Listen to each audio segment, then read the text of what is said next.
Ya, selamat pagi semuanya. Saat ini kita akan mendengarkan firman Tuhan. Dan kali ini saya mau bahas tentang master key to unlock. Saya kenapa pakai bahasa Inggris? Karena kalau pakai bahasa Indonesia sama aja. Unlock sama open sama. Ya. Kunci utama untuk membuka. Kenapa saya pakai unlock? Karena dalam hidup kita selalu ada yang di-lock. Selalu ada yang dikunci. Itu sebabnya harus kita unlock. Harus kita buka. Ya. Nah, kali ini saya tetap melanjutkan apa yang telah saya sampaikan. Kita akan membahas dari Esther dan Daud. Jadi hari ini kita akan bahas dari Esther terlebih dahulu. Apa yang terjadi dalam kehidupan Esther, apa yang dilakukan oleh Esther, sampai dia punya kunci untuk membuka yang tadinya terkunci. Ya. Nah, yang pertama yang kita harus tahu, cerita tentang Esther, ya, awalnya Esther itu bukan siapa-siapa. Gadis desa. Bukan siapa-siapa. Tetapi dia punya paman yang mengarahkan hidupnya sehingga dia ikut di dalam pencalonan ratu. Dan akhirnya terpilih. Tetapi tiba-tiba ada masalah. Ada masalah untuk bangsa Yahudi. Padahal Esthernya udah jadi ratu. Masalahnya waktu Esther jadi ratu, tidak semua orang tahu bahwa Esther adalah orang Yahudi.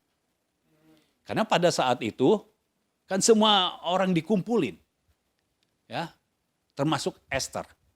Semua dikumpulin, dari antah berantah dikumpulin, pokoknya ada tesnya. Ya. Kualifikasi pertama, kualifikasi kedua, ya. Terus 1, 2 sampai akhirnya nanti terakhir raja sendiri yang ngetes lolos apa enggak. Esther yang lolos, cuma satu yang lolos, yaitu Esther. Ya. Nah, kita lihat sekarang masalah apa yang ada pada saat Esther sudah menjadi ratu. Nah, kita buka Esther pasal 3, jadi hari ini kita hanya buka kitab Esther saja. Ya, Esther pasal 3. Ayat 8.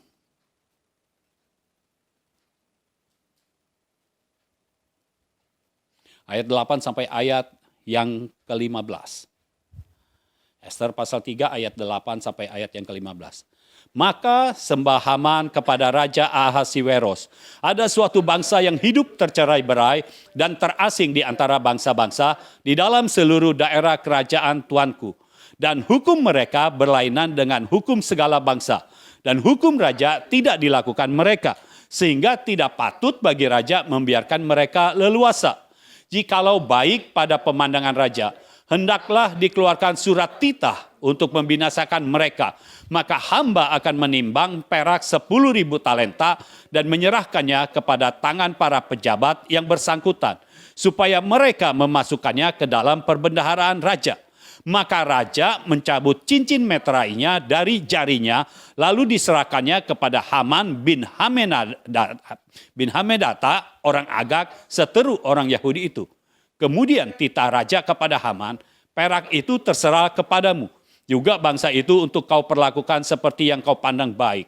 Maka dalam bulan yang pertama, pada hari yang ke-13, dipanggillah para panitera raja, lalu sesuai dengan segala yang diperintahkan Haman, ditulislah surat kepada wakil-wakil raja, kepada setiap bupati yang menguasai daerah, dan kepada setiap pembesar bangsa, yakni kepada tiap-tiap daerah menurut tulisannya, dan kepada tiap-tiap bangsa menurut bahasanya.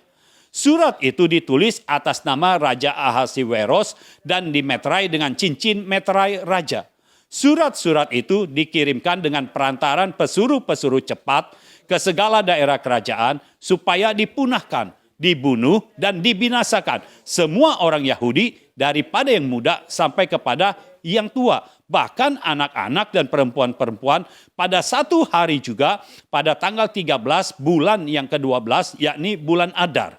Dan supaya dirampas harta milik mereka. Salinan surat itu harus diundangkan di dalam tiap-tiap daerah lalu diumumkan kepada segala bangsa supaya mereka bersiap-siap untuk hari itu. Maka dengan tergesa-gesa berangkatlah pesuruh-pesuruh cepat itu atas titah raja. Dan undang-undang itu dikeluarkan di dalam benteng Susan. Sementara itu raja serta Haman duduk minum-minum tetapi kota Susan menjadi gempar. Di masalah yang ada, yang pertama, yaitu bangsa Yahudi akan dibinasakan. Jadi ini bukan masalah satu orang, ini masalah satu bangsa. Nah, bangsa Yahudi akan dibinasakan. Ini masalah yang sudah terkunci. Kenapa saya bilang ini masalah terkunci? Karena sudah ditulis suratnya dan dimeterai dengan cincin meterai raja. Lalu atas titah raja. Pada saat itu Ahasiweros mengepalai bangsa-bangsa di dunia. Itu sebabnya dikirim surat kepada bangsa-bangsa lain. Jadi pada tanggal yang ditentukan pada satu hari itu, semua orang Yahudi dari yang muda sampai yang tua dibunuh, dibinasakan. Bahkan anak-anak dan wanita juga dibunuh dan dibinasakan. Artinya semuanya. Benar? Ini masalah kecil apa masalah besar? Kalau kita nggak usah satu bangsa, keluarga kita aja. Sudah ada surat dan ini surat dari raja yang tidak bisa dicabut lagi. Saudara harus tahu, kalau surat sudah ditulis dan ada meterai raja, meterai dari cincin meterai raja, kalau sudah dimeterai, tidak ada satupun yang bisa mencabutnya, termasuk sang raja sendiri. Karena raja nggak boleh pelin-pelan dong. Nggak akan bisa dihapus oleh siapapun juga.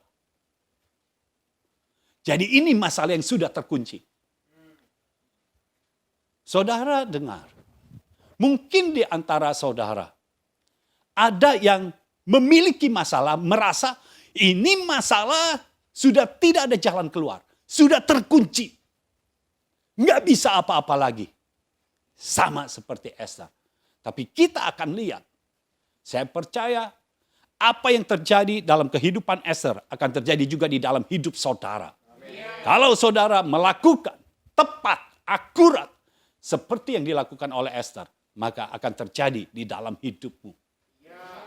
Ya. Kalau saudara memiliki keluarga, kau belum bertobat, sepertinya susah bertobat. Ini seperti sudah dikunci. Tidak mungkin bisa berubah. Tetapi Tuhan sedang bertindak. Hari-hari ini Tuhan sedang bertindak. Pada bulan April yang lalu, Papa Jonathan David memberikan nubuatan bahwa selama 6-7 bulan ke depan Tuhan akan mengadakan hal-hal yang supranatural. Tangan Tuhan akan nyata dalam hidup kita. Artinya sekarang tinggal 4-5 bulan lagi. Tapi saya percaya pada masa-masa ini Tuhan akan bertindak secara nyata dalam hidup kita. Sehingga kita bisa melihat bahwa Tuhan kita hidup. Dia masih bekerja sampai saat ini. Dia tidak pernah tidur. Dia tetap hidup sampai selama-lamanya. Itu sebabnya saya mempersiapkan saudara untuk memasuki masa di mana Tuhan bekerja di dalam hidupmu. Dan engkau bisa melihat hal-hal yang ajaib. Hal-hal yang supranatural terjadi dalam hidupmu. Bukan untuk memperkaya engkau. Tetapi supaya engkau tahu bahwa Tuhan kita hidup. Tuhan kita berdaulat. Dan tidak ada yang bisa menandingi dia. Nah sekarang kita lihat. Lawan Esther ini siapa? Tadi kita sudah tahu nih. Masalah pertama. Bangsa Yahudi. Bangsanya Esther akan dibinasakan. Seluruhnya. Benar. Jadi kalau Esther ketahuan dia bangsa Yahudi. Pada hari itu Esther pun akan dibunuh. Dan raja tidak bisa menghalangi. Karena sudah ada suratnya. Ya. Siapa lawan Ester? Ayat yang ke-1 dari pasal yang ketiga. Tadi sudah dikatakan Haman orangnya. Ya, tapi kita mesti tahu Haman ini siapa. Ayat yang ke-1, sesudah peristiwa-peristiwa ini, maka Haman bin Hamedata, orang Agag, dikaruniailah kebesaran oleh Raja Ahasiweros. Dan pangkatnya dinaikkan, serta kedudukannya ditetapkan di atas semua pembesar yang ada di hadapan Baginda. Jadi Haman adalah orang dekat raja. Dia dikaruniai kebesaran dan pangkatnya dinaikkan dan kedudukannya ditetapkan di atas semua pembesar. Jadi dia ini kayak perdana menteri. Ya, karena dia di atas semuanya. Pangkatnya itu yang paling tinggi adalah dia, di atas dia langsung raja. Ini tangan kanan raja. Jadi lawannya Ester ini bukan main-main. Ini tangan kanannya raja. Orang penting. Nah, saya rasa saudara tidak pernah punya musuh orang penting sepenting ini. Ya, tangan kanannya raja. Benar-benar tangan kanan orang dekat raja. Ya. Jadi sepertinya kalau sudah lihat masalahnya, lihat lawannya, aduh, udah makin hopeless. Ini masalah benar-benar bukan lock aja udah lockdown. Udah lock juga, down juga. Ya. Tapi Tuhan kita besar. Haleluya. Dia Allah yang luar biasa. Itu sebabnya Mordekai sebagai orang yang mengarahkan Ester, memberitahu Ester ada masalah ini. Lalu dia minta Ester menghadap raja. Nah, tapi ada masalah lagi. Jadi masalahnya mau cari jalan keluar, mau keluar dari masalah, tapi ada masalah yang baru lagi. Harus menghadap raja. Ya. Masalahnya selama 30 hari, nah kita baca ayatnya dulu deh. Pasal 4 ayat yang ke-11. Pasal 4 ayat yang ke-11.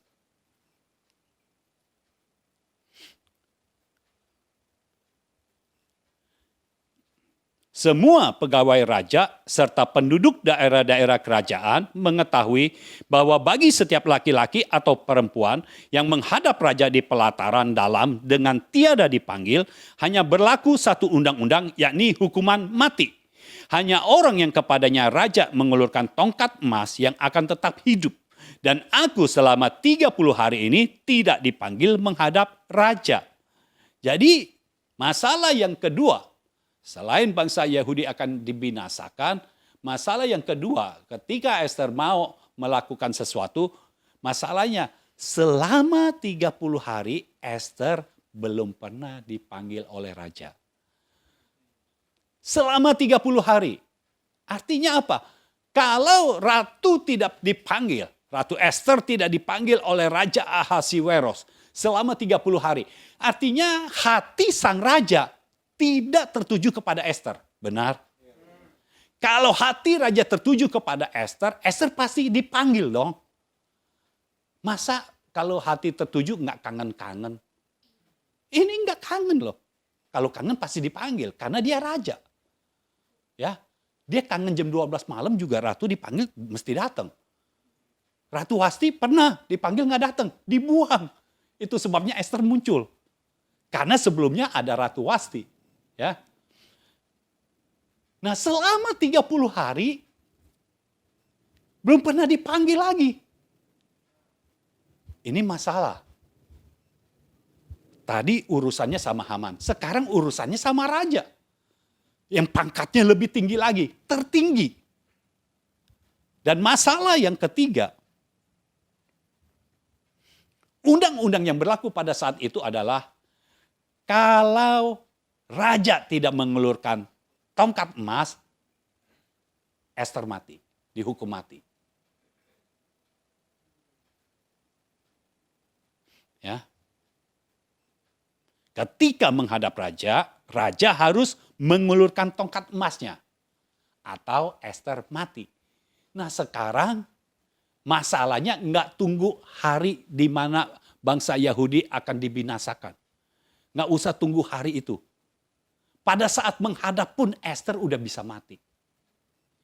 Dan kalau hitung-hitungan dari kalkulator di sono, kalau 30 hari tidak dipanggil-panggil dan tiba-tiba muncul menghadap, hitungannya 80%, enggak lah 80% kekecil, 99% mati.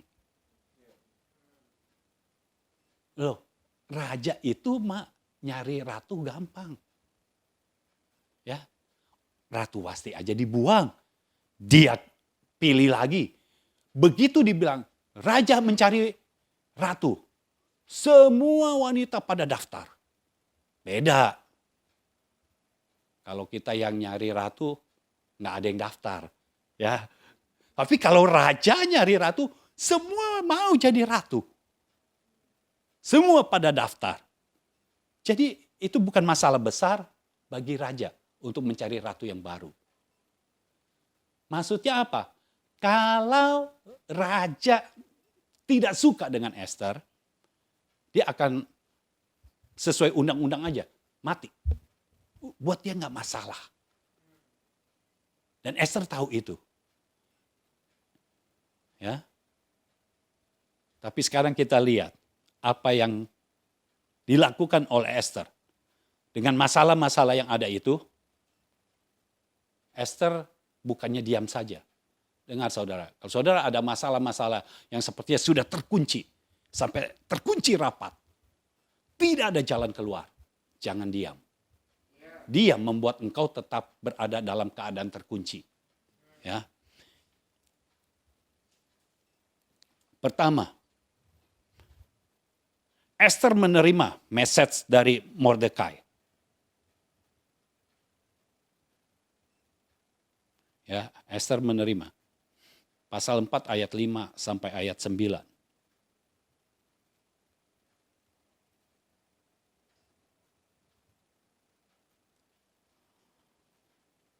Ayat 5 sampai 9, pasal 4.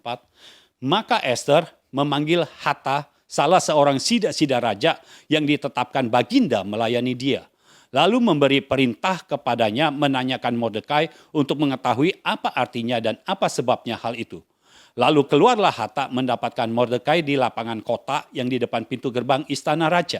Dan Mordekai menceritakan kepadanya segala yang dialaminya, serta berapa banyaknya perak yang dijanjikan oleh Haman akan ditimbang untuk perbendaharaan raja sebagai harga pembinasaan orang Yahudi. Juga salinan surat undang-undang yang dikeluarkan di Susan untuk memunahkan mereka itu diserahkannya kepada Hatta supaya diperlihatkan dan diberitahukan kepada Ester. Lagi pula Hatta disuruh menyampaikan pesan kepada Ester supaya pergi menghadap raja untuk memohon karunia-Nya dan untuk membela bangsanya di hadapan baginda. Lalu masuklah Hatta dan menyampaikan perkataan Mordekai kepada Ester. Jadi apa yang dikatakan oleh Mordekai sampai kepada Ester, termasuk surat yang diterimanya. Sudah sampai ke Ester. Lanjut ayat yang ke-13. Maka Mordekai menyuruh menyampaikan jawab ini kepada Ester. Jangan kira karena engkau di dalam istana raja, hanya engkau yang akan terluput dari antara semua orang Yahudi. Sebab sekalipun engkau pada saat ini berdiam diri saja, bagi orang Yahudi akan timbul juga pertolongan dan kelepasan dari pihak lain. Dan engkau dengan kaum keluargamu akan binasa. Siapa tahu, mungkin justru untuk saat yang seperti ini, engkau beroleh kedudukan sebagai ratu. Maka Ester menyuruh menyampaikan jawab ini kepada Mordekai. Pergilah, kumpulkanlah semua orang Yahudi yang terdapat di Susan dan berpuasalah untuk aku. Janganlah makan dan janganlah minum 3 hari lamanya, baik waktu malam, baik waktu siang. Aku serta dayang-dayangku pun akan berpuasa demikian. Dan kemudian aku akan masuk menghadap raja, sungguh pun berlawanan dengan undang-undang.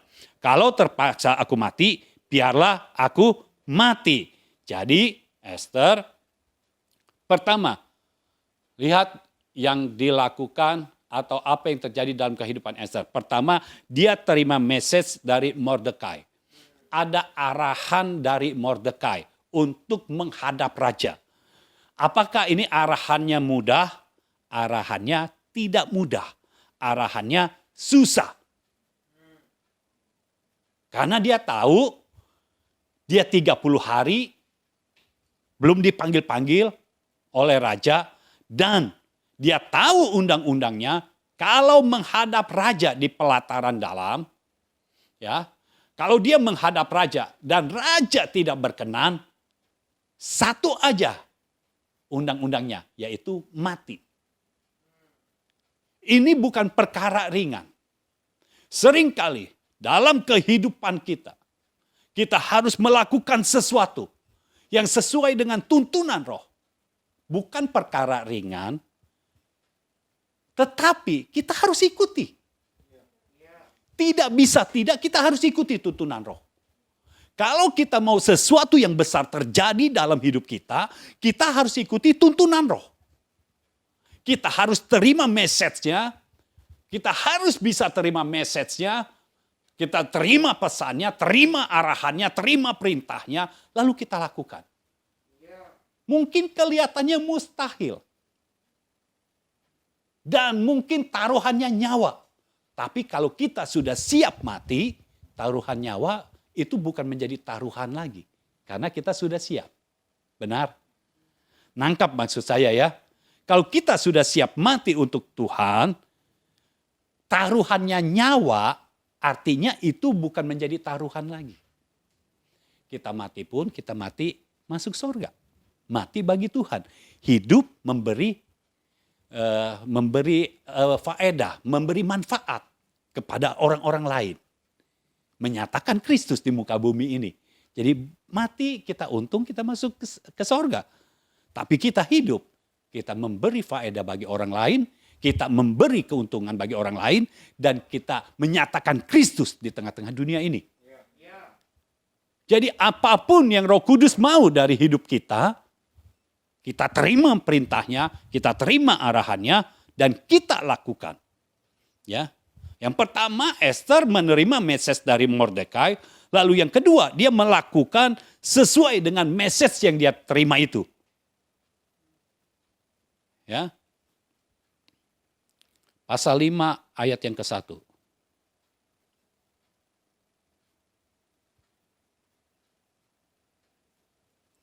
Pasal 5 ayat yang ke-1. Pada hari yang ketiga, Esther mengenakan pakaian ratu, lalu berdirilah ia di pelataran dalam istana raja. Tepat di depan istana raja, raja bersemayam di atas tahta kerajaan di dalam istana, berhadapan dengan pintu istana itu. Nah, saudara bisa mengimajinasikan yang dilakukan oleh Esther? Dia berdiri di pelataran dalam. Ya, pelataran, jadi ada pelataran luar, ada pelataran dalam. Nah, raja singgasananya ada di pelataran dalam.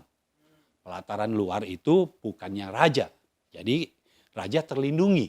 Dia adanya di pelataran dalam situ. Nah, di pelataran dalam dia berdiri. Tepat di depan istana raja. Saudara. Kalau saudara ada tepat di depan istana, tapi rajanya nggak ada, saudara mah tenang-tenang aja. Kalau Esther masalahnya, raja sedang bersemayam di atas tahtanya, di singgasananya. Raja itu sedang bersemayam di situ. Lalu ini dia benar-benar berdiri di depan pintu istananya, ya di situ rajanya. Dan Esther tahu undang-undang, kalau raja mukanya asem aja, mati. Hari itu menjadi hari perkabungan dia. Menjadi hari kematian dia. Ya. Dia tetap melakukan. Sekalipun nyawanya menjadi taruhannya. Kalau kita percaya kepada Tuhan, sekalipun nyawa menjadi taruhan kita, kita akan tetap maju untuk Tuhan. Untuk menegakkan kebenaran. Itu sebabnya. Harta bagi kita tidak penting lagi. Yang penting adalah merepresentasikan Kristus. Karena kita percaya, apa yang kita lakukan di muka bumi ini hanya untuk kemuliaan Tuhan. Supaya kemuliaan Tuhan makin nyata di muka bumi ini. Kita mau bersama-sama dengan Tuhan. Menyatakan Kristus. Menyatakan Tuhan yang mulia di muka bumi ini. Saya percaya. Sorga terbuka atas hidup kita. Malaikat sudah diutus oleh Tuhan. Untuk melayani kita. Untuk membantu, membuka jalan bagi kita. Itu sebabnya. Jangan pernah takut, jangan pernah khawatir. Seringkali ketakutan kita itu tidak terjadi. Kekhawatiran kita tidak terjadi. Dan yang seringkali terjadi, kejadiannya tidak ada, tapi ketakutannya ada. Itu namanya konyol. Jangan takut dan jangan khawatir. Selama Yesus hidup di muka bumi ini, yang paling sering dikatakan oleh Yesus adalah jangan takut, jangan khawatir. Jangan takut, jangan khawatir. Kenapa? Yesus tahu. Orang-orang di muka bumi ini sering takut dan khawatir.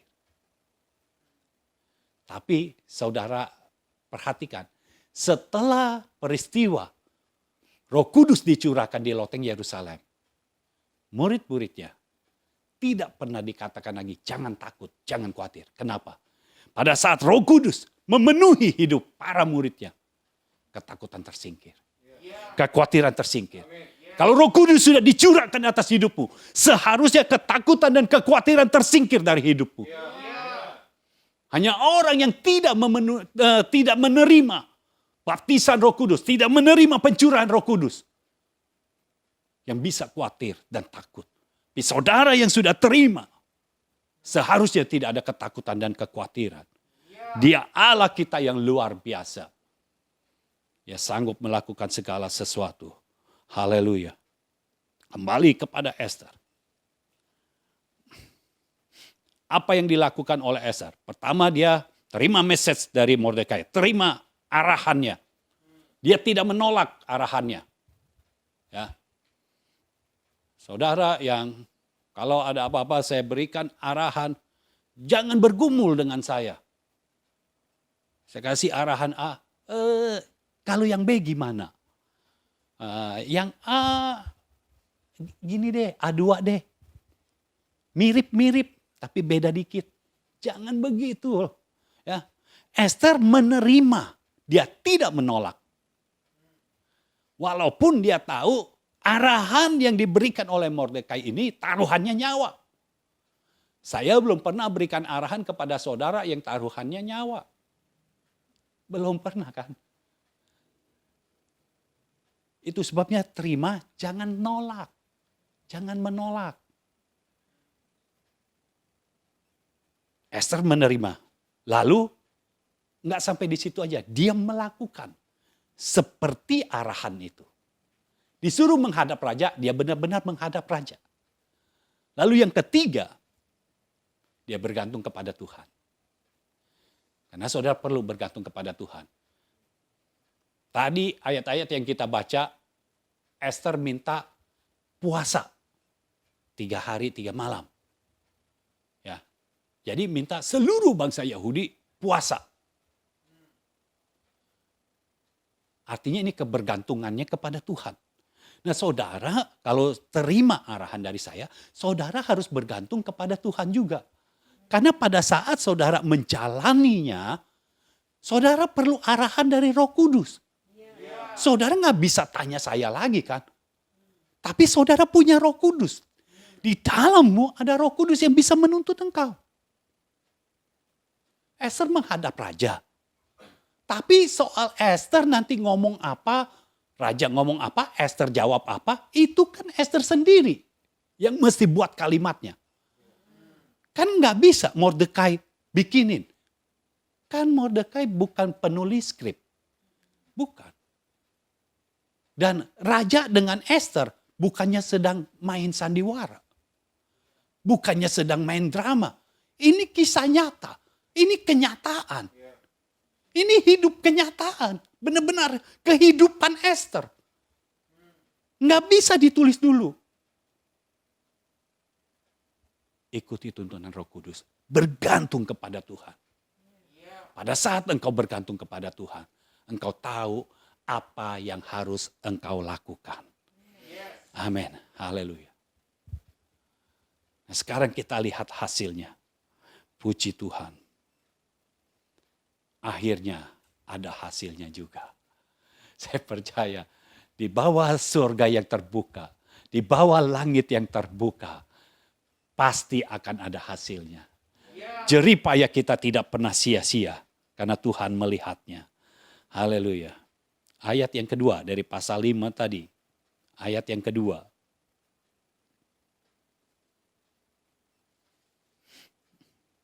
Ketika raja melihat Esther, sang ratu, berdiri di pelataran, berkenanlah raja kepadanya.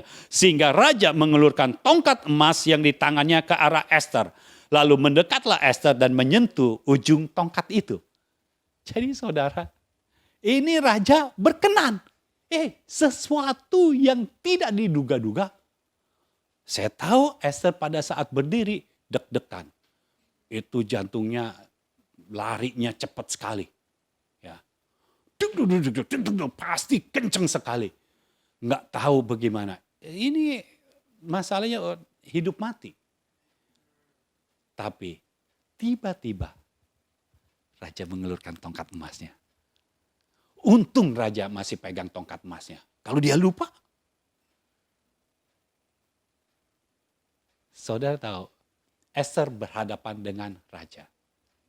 Tapi dia sudah minta semua puasa, artinya dia bergantung kepada raja di atas segala raja. Saudara tahu siapapun yang menjadi musuhmu, siapapun yang menjadi lawanmu, ya, setinggi apapun dia, kita punya raja di atas segala raja yang lebih tinggi dari apapun dan siapapun di dunia ini. Esther menghadap raja. Kemungkinan raja berkenan tidak ada. Kemungkinannya kecil sekali. Karena 30 hari loh. 30 hari enggak dipanggil-panggil. Kalau selama 30 hari 3 kali dipanggil masih mending. 30 hari enggak dipanggil-panggil. Saya kasih contoh, saudara yang kerja. Yang kerja cuma satu, selebihnya masih kuliah, usaha. Ya gini aja deh. Pokoknya anggap saudara kerja semua. Saudara kerja, saudara disuruh pulang, ya. Lalu selama sebulan nggak dipanggil-panggil lagi. Terus saudara mau datang. Kira-kira yang terjadi apa? Saudara belum dipanggil, tapi saudara datang sendiri menghadap bos. Kira-kira yang terjadi apa? Saya rasa paling dikasih amplop dan jangan datang lagi. Kecuali kalau ada perjanjian sebelumnya. Dirumahkan 30 hari, setelah itu kembali lagi. Lah kalau nggak ada perjanjian, mau apa? Udah 30 hari dirumahkan, nggak dikasih apa-apa lagi. Sepertinya sulit, tetapi Esther membuktikan tidak ada yang mustahil. Kalau ada yang mustahil dalam hidupmu, lihat Esther. Tidak ada yang mustahil. Raja berkenan. Kenapa raja bisa berkenan? Karena Esther memiliki raja di atas segala raja yang bisa mengatur hatinya Raja Ahasiweros. Yang bisa memutarbalikkan hatinya. Yang bisa mengubah hatinya. Jadi saudara kalau tahu di rumahmu ada orang yang tidak bisa berubah, dengar. Tidak ada yang mustahil. Tuhan yang bisa menjamah hati. Tuhan bisa mengubah orang. Tiba-tiba saja Tuhan bisa mengubah. Pada hari itu, Raja Ahasiweros berkenan kepada Esther. Dia mengulurkan tongkat emasnya. Lalu Esther pegang ujungnya. Artinya Raja berkenan dan diterima oleh Esther. Haleluya. Jadi tidak ada yang sia-sia pada saat kita melakukan arahan yang berasal dari Tuhan. Lalu yang kedua, apa hasilnya? Ester mau diberikan setengah dari kerajaan, tapi Ester tidak memanfaatkannya. Coba pasal 5 ayat 3 dan 6. Tanya raja kepadanya, apa maksudmu, hai Ratu Ester, dan apa keinginanmu, sampai setengah kerajaan sekalipun akan diberikan kepadamu. Ya. Lalu, itu baru sekali. Ayat yang ke-6. Sementara minum anggur, bertanyalah raja kepada Ester, apakah permintaanmu niscaya akan dikabulkan, dan apakah keinginanmu sampai setengah kerajaan sekalipun akan dipenuhi. 2 kali kan? Sama, ya. Pasal 7 ayat yang kedua. Pada hari yang kedua itu, sementara minum anggur, bertanyalah pula raja kepada Ester, apakah permintaanmu, hai Ratu Ester, niscaya akan dikabulkan, dan apakah keinginanmu sampai setengah kerajaan sekalipun akan dipenuhi. Artinya Ester sudah diberikan 3 kali oleh Raja Ahasiweros, mau apa? Aku akan kabulkan. Saudara tahu, ini seperti ketemu jin ya. Minta 3 kali loh. Minta apa akan dikabulkan. 3 kali di ngomongin. Setengah dari kerajaan pun kalau Ester mau akan diberikan kepada Ester. Wow. Itu bukan aja, udah wow. Ya. Karena setengah dari kerajaan itu kita udah di atas konglomerat semua, saudara. Kalau setengah dari rumah saudara aja masih kecil. Tapi kalau setengah dari kerajaan, artinya harta bendanya setengahnya jadi milik Ester, kedudukan setengahnya jadi milik Ester, atau kekuasaannya. Jadi setengah milik Ester, setengah milik Ahasiweros. Bukankah ini sesuatu yang luar biasa? Tapi perhatikan, Ester tidak memanfaatkannya. Ester tidak bilang, boleh deh raja, tadinya sih saya nggak kepikir. Raja udah ngomong gitu, udah dah, terpaksa saya terima deh. Setengah dari kerajaan Ester dapat. Padahal saudara tahu, itulah tujuan manusia. Harta benda, kekuasaan, kedudukan, pangkat, uang, harta, itu tujuan manusia. Itu bukan tujuan Tuhan. Nah perhatikan, Ester tidak tergoda. Dia tidak minta itu. Pertama, waktu raja tanya itu, iya raja, saya cuma minta datang dalam perjamuan saya, tapi ajak juga Haman. Lawannya itu. Jadi diajak Haman. Bertiga. Hamannya udah GR banget saudara. Di rumah, dia bilang, tidak ada satu menteri pun yang diundang oleh ratu. Cuma saya. Bayangin, kita bikin perjamuan. Raja, ratu, saya. Dia nggak tahu dia akan jadi korban. Ya, kelihatannya ini luar biasa. Lalu udah sekali begitu, raja kan tanya yang kedua kali kan sama Ester, mau apa engkau? Niscaya akan aku kabulkan. Bahkan kalau engkau minta setengah dari kerajaanku pun, aku akan berikan. Saudara, ini tadinya nih nggak dipanggil-panggil loh Ester. Tiba-tiba begitu Ester muncul, raja menaruh kasih. Saya percaya akan terjadi hal-hal yang luar biasa dalam hidup saudara. Ketika saudara berjumpa dengan orang yang tadinya mungkin tidak pedulikan engkau, mengucilkan engkau. Tapi tiba-tiba di waktu yang Tuhan tentukan, dia menaruh kasih kepada engkau. Sehingga yang menjadi tujuan Tuhan dalam hidupmu digenapi. Di perjamuan pertama, Ester ditanya lagi oleh raja. apa yang kau mau. Setengah dari kerajaanku pun akan aku berikan. Itu yang kedua kali Raja Ahasiweros ngomong. Tapi Esther jawab, nah bukankah ini adalah tuntunan roh? Hanya Roh Kudus yang bisa bekerja di dalam kita. Esther tidak tanya Mordekai. Mordekai kasih arahan pertama. Selanjutnya di dalam perjalanan Esther urusannya sama Tuhan.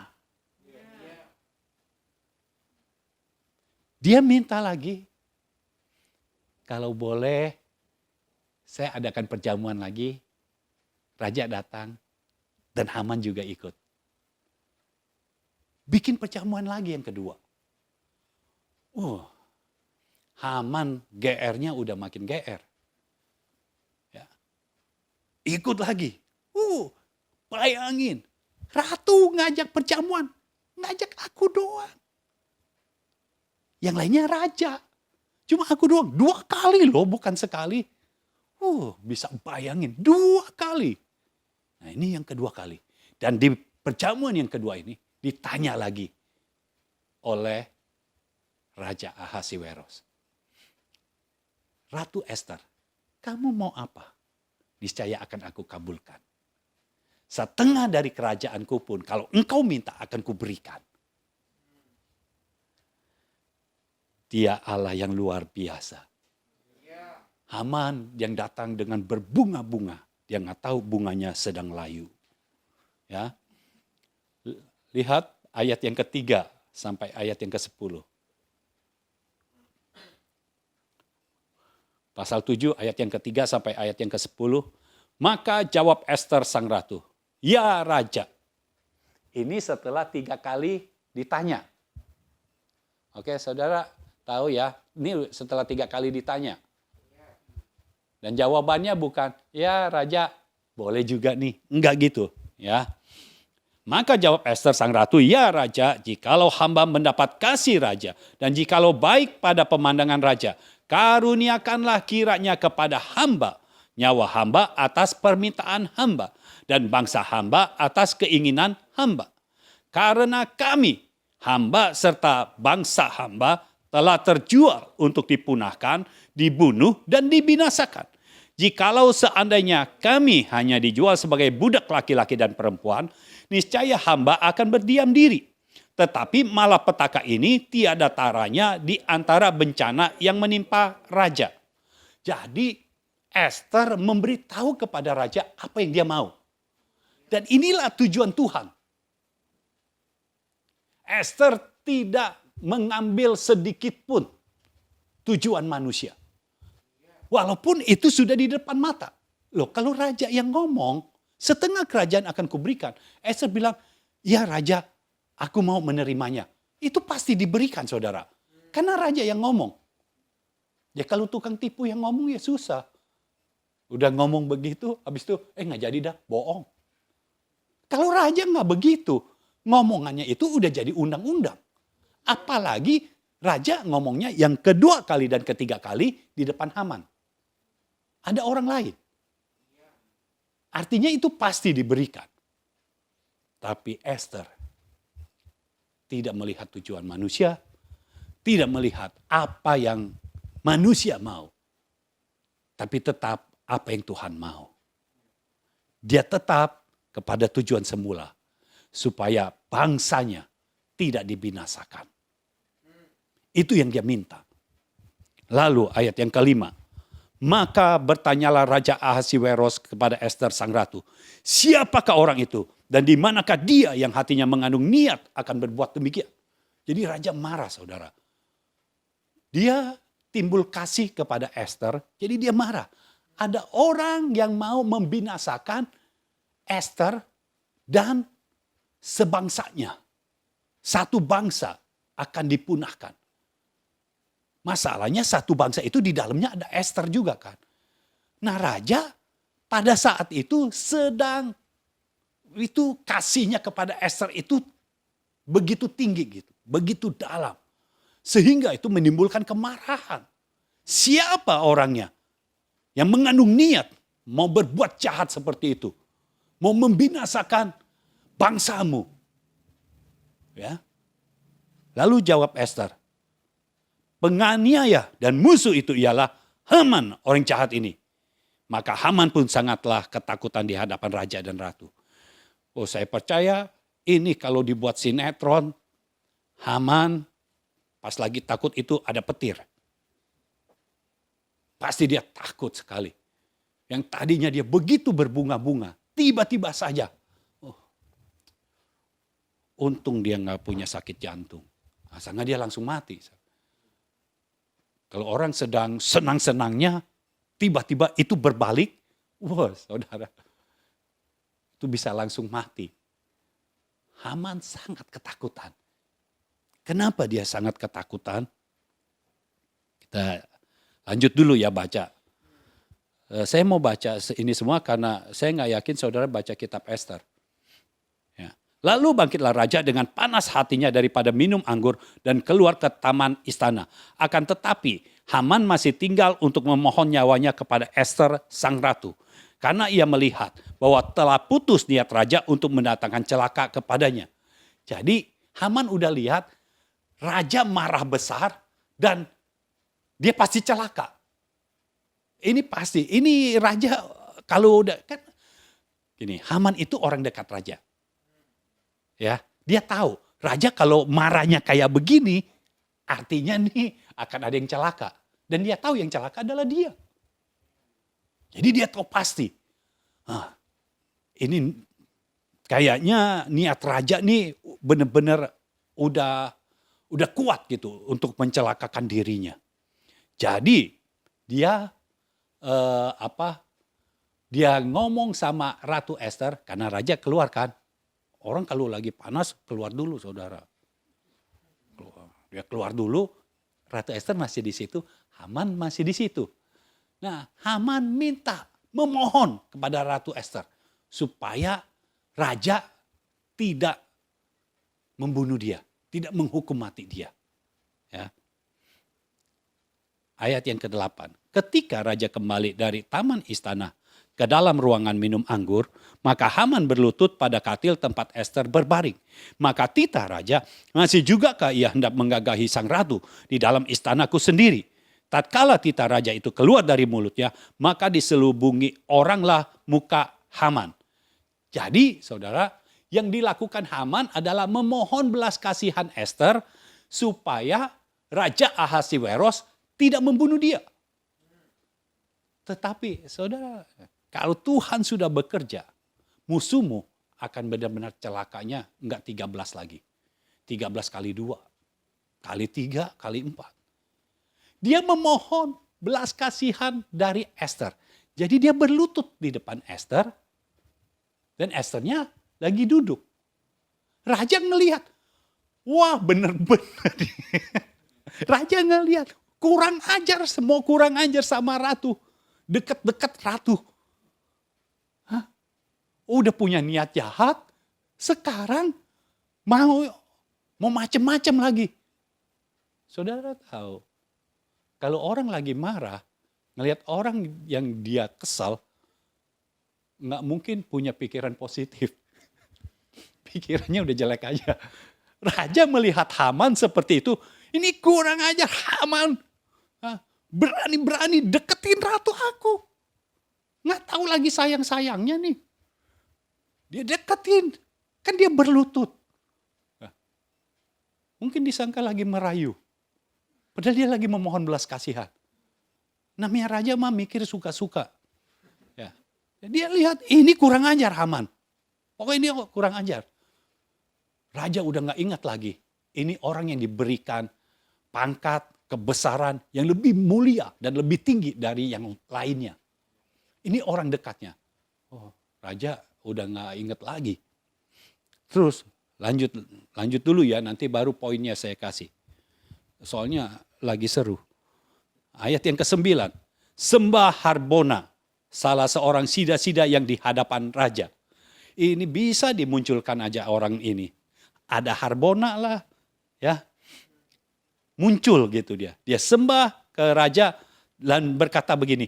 Lagi pula tiang yang dibuat Haman untuk Mordekai, orang yang menyelamatkan raja dengan pemberitahuannya itu, telah berdiri di dekat rumah Haman 50 hasta tingginya.